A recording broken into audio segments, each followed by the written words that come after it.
What's going on, guys? Welcome to the channel. My name's Jay, and today we're going to do something a little bit unorthodox. I guess for my channel we could say, but I want to start to steer it in a little bit more positive direction. And don't get me wrong, I'm still going to do my weed reviews and certain things like that, of course.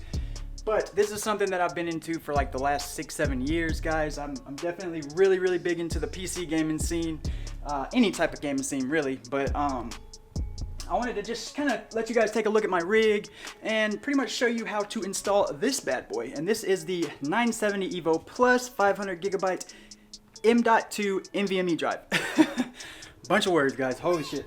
Anyway, so we're gonna go through like the certain little steps that you have to do to install it, because it's a little bit different than say your 2.5 SATA drives and certain things like that. This connects directly to the motherboard on your PC. But without further ado, let's take a look at our PC. Alright guys, so jumping over to the PC, we have the i9-9900K, and that's one generation before now. We're on 10th gen. Anyways, to be honest, the 9th gen is just fine. It's still a great buy. I think you can get it for a little bit under $500 right now. Whenever I initially bought it, I think it was around $550 or $560 or something like that. But anyways, I believe it's out there right now for around $439, $450-ish. Don't quote me perfectly on that, but I think you can get it for around that on a sale, and they do still have them in stock, quite a few of them. It is an unlocked processor, so you can do your own overclocking if you want to water cool, throw it on LM2 if that's your thing, whatever you want to do, you know. It is definitely a beast. I'm telling you right now, this thing shits on just about anything out there for gaming lately. Still very relevant processor, guys. Jumping down to the motherboard, we have the MSI Ace Meg or Meg Ace Z390 chipset. So like I said, we're on Z490, but this is the Z390 for like, you can use like the 9700K, the 9600K, certain things like that. Anyways, we have 2 sticks of Trident Z RGB, and that is 2 8GB sticks, equaling out to 16 gigs, and I believe it's at 3000 megahertz, but I have it overclocked to 3200 megahertz. All right, so jumping down here, we have around, I think it's 3 different M.2 slots. So the other 2 are gonna be down here. Sorry for the lighting down here, but the M.2, as you can see right here, that's the one slot that it goes in, and then another one, you can put another one right there. Right now I got my OS on a 250 gig, a little bit older. Back in the day, guys, these things were so fucking expensive, it was unbelievable. But they are definitely going down in price, and pretty much it's just, I don't know, it's a great buy in my opinion. I definitely couldn't put my OS on anything else now, just because of the way that this thing performs. It's a beast in general. But I ended up going with the 500 gigabyte 970 EVO Plus to upgrade a little bit more storage, certain things like that. I have a couple of 2.5 SATA drives in the back, SSDs. I got a couple hard drives in there also around back. I did just sell my 2080 Ti, and I have an older 1070 hybrid right now, but I've got that overclocked. I don't know the exact numbers right this second. We'll go over that some point in the future. We got some sleeved cables, guys, right here for the power delivery up top too. There are 2 8-pins connectors up here to kind of bring a little bit more power delivery. Sorry, I'll zoom in a little bit better. Right up there in the top there.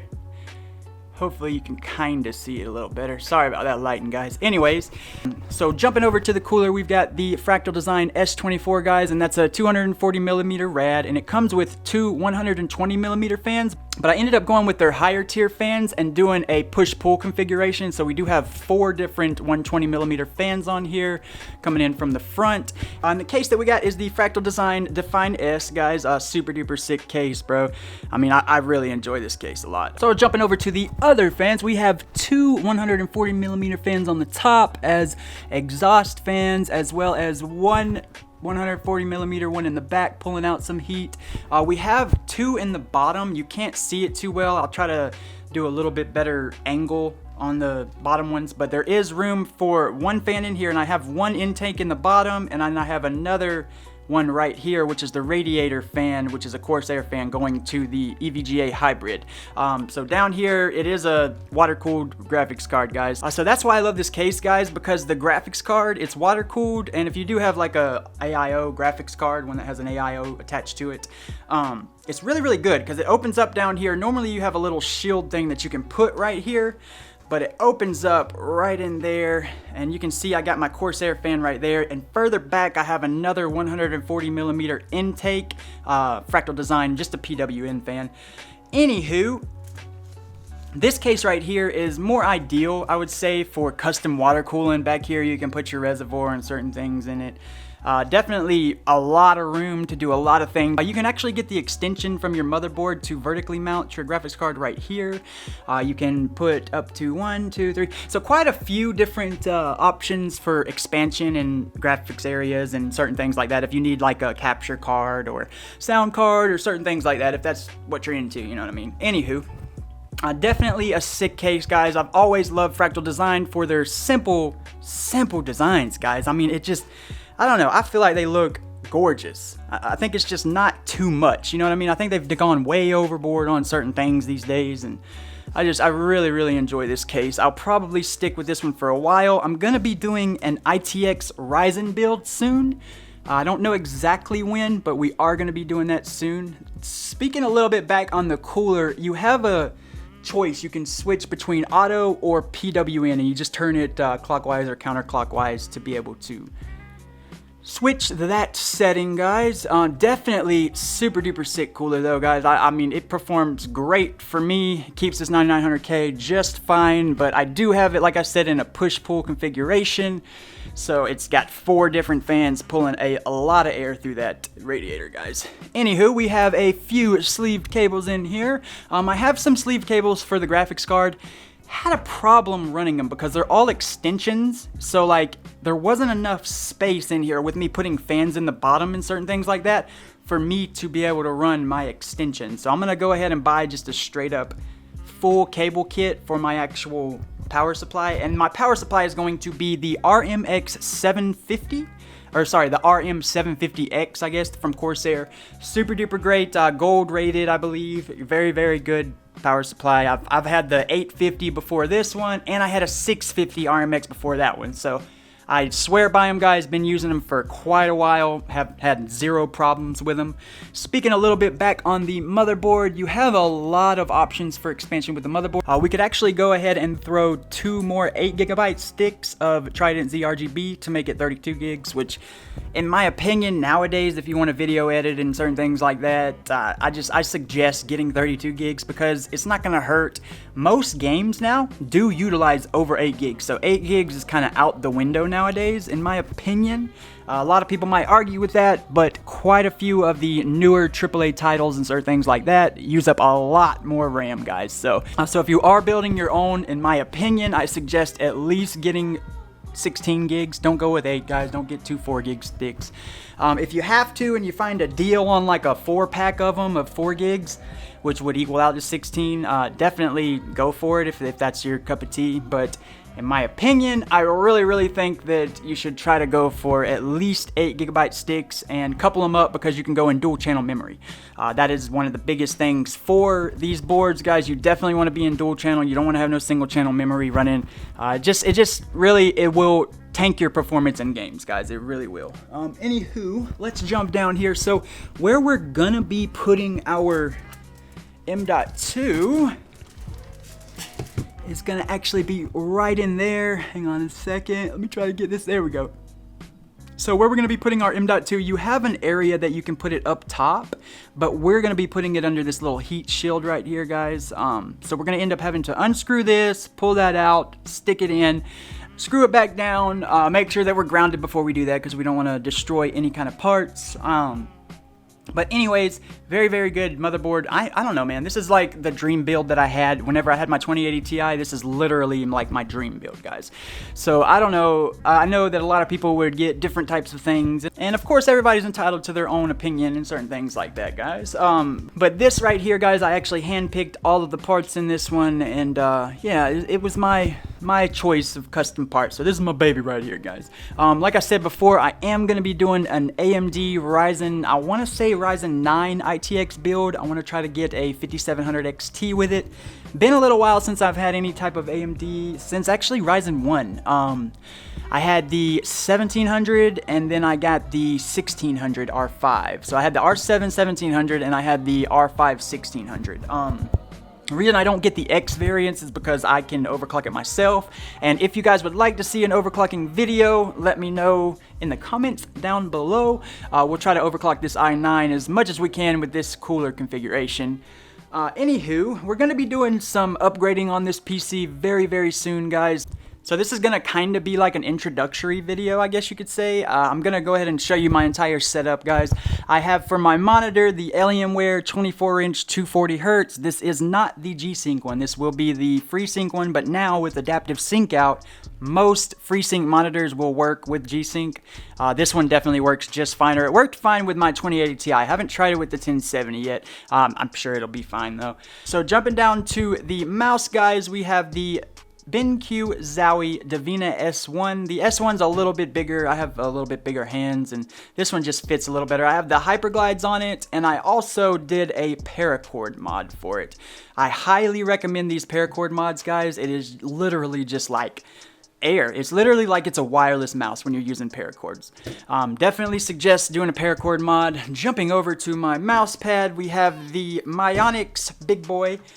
This is the extra large Myonix. I had a whole Myonix setup before, but I ended up selling it. But I like the pad, guys. You'll see right here, I got some dab stains down here. You had to excuse that. Sorry about that. We do have another mouse pad in order. We're going to get the Glorious Helios. That's it. We're going to get the Glorious Helios, which is a hard mat. And I also want to get the Artisan Shidenkai. I've wanted it for a long time. I haven't been able to get it. And now with COVID, guys, the fucking import system is fucked, man. It's so hard to get things from overseas, man. But anyways, jumping over to our wrist rest, it's also a Myonix. I actually cut it. It was longer for a bigger style keyboard. This is a 60% keyboard. And this is going to be the Ducky 1.2 Mini, guys. Keyboard is sick. Obviously, you know, many people have gotten this keyboard. I got custom keys on it, little rubber grips right here. Sick keyboard, very responsive. I ended up getting MX brown switches. I just like the way it clicks whenever you come down a little bit. It's not too loud. It just clicks a little. So it's not too loud. Here, I'll kind of give a little bit better of a depiction. It just gives a little bit of a taptic feedback, which is, I don't know, I enjoy that. The blues are a little bit more clickier, as well as the reds are just not responsive to me, and I need a little bit of response in my gaming. So anyways, the way I like to play, I like to have a little bit of feedback, guys, whenever I do, I guess you could say, interact with the keyboard. Whatever you want to say. But I like a little bit more feedback, so the browns have been great for me. Anything Cherry MX is just going to be awesome. We have the Myonix wrist rest. I ended up cutting it in half because it was for a full-size keyboard, and I wanted it to fit the 60%.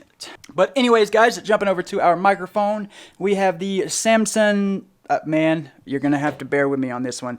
C01U Pro. It's not a very expensive microphone, guys. I got the dust shield and this arm all at one time. I do have the Cloud Flights, and these are the wireless HyperX Cloud Flights. Super duper great headset, guys. Really enjoy this headset. It fucking rocks, guys. For a wireless headset, it lasts days upon days. It's definitely a beast is what I could say.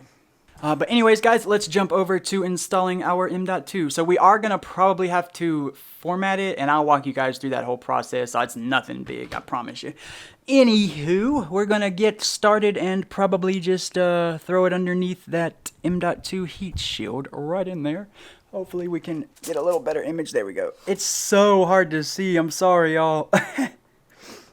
Lighting is everything, huh? Lighting is literally everything. But anywho, I'm going to probably set the camera up like right about here. That way you guys can at least see the whole process and watch it go down. Thank you guys so much for watching. I appreciate everything. Anywho, just wanted to give you guys a little bit of an introductory on my system and what I use every day for gaming, editing, etc. If you have any questions at all about any of this hardware or other hardware, I'm pretty well voiced, I guess you could say. Definitely tech savvy, guys. Been doing this for a very long time. So if you got any questions at all about certain things or how to get things done or overclocking, let me know. Let me know if you want me to do an overclocking vid on the Intel 9900K. I don't know. This is kind of newer to me. So if you want to see something like that, let me know. I do have a couple videos. I was going to do a DayZ video and also an Escape from Tarkov video. So if you want to see something like that, hit that thumbs up and hit that subscribe button, guys, and be here for the next one. Let's go ahead and get started in this NVMe M.2 installation. Thanks, guys, for watching, and here we go. Alright, guys, so before we get started, I want to go ahead and let you know, always turn your entire system off before you go to do anything. Definitely shut it down. Don't do any kind of restart or anything like that. Just shut it down all the way. Wait about 10 seconds till everything shuts down. And my way of grounding, guys, I go and I hold my hand on my power supply. If you just hold your hand on your power supply for a while it's plugged in, it will ground you, guys, because it does have electricity running through it. If you have any kind of doubts or anything, just be sure to be very, very careful, because these components are extremely, extremely precious, guys, and they're very, very fragile. So any type of static, if you rub your foot on the carpet too much or anything like that and you got static on you, it's going to literally fry your motherboard, your chip, everything, guys. And obviously, if you're here watching, you know a little bit about gaming and you know about computers, and they are not cheap, guys. Not cheap at all. So anywho, like I said before, just be very, very careful in doing what you're doing. Excuse the graininess, guys. I had to turn the ISO up a lot because one of my lights broken, and so I'm kind of only working with one light right now, guys. Anywho, alright, guys, so we're going to get started with this bad boy right here, and that means unboxing. Pop the top on it. Oh, ripped it a little bit. And there she is, looking beautiful as ever. Little stick of gum, ain't it? That's crazy. Pop that bad boy out. Like I said, definitely ground yourself, because if you don't, you can literally fry this just by touching it, guys. So anywho, we're going to put this right, I'll say we'll just, matter of fact, we're going to put it right back in the case, and let's jump in here and unscrew this bad boy.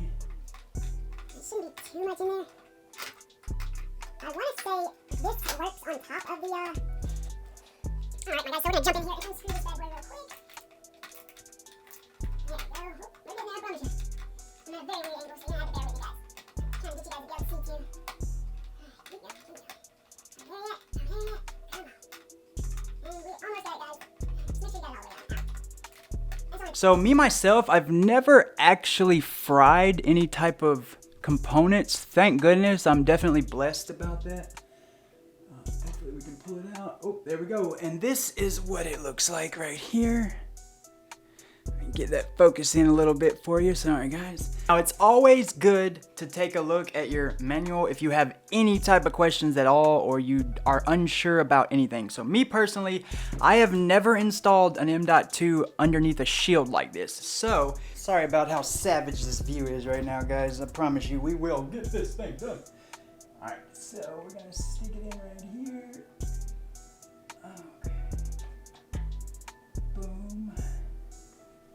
We're gonna take our M.2 shield.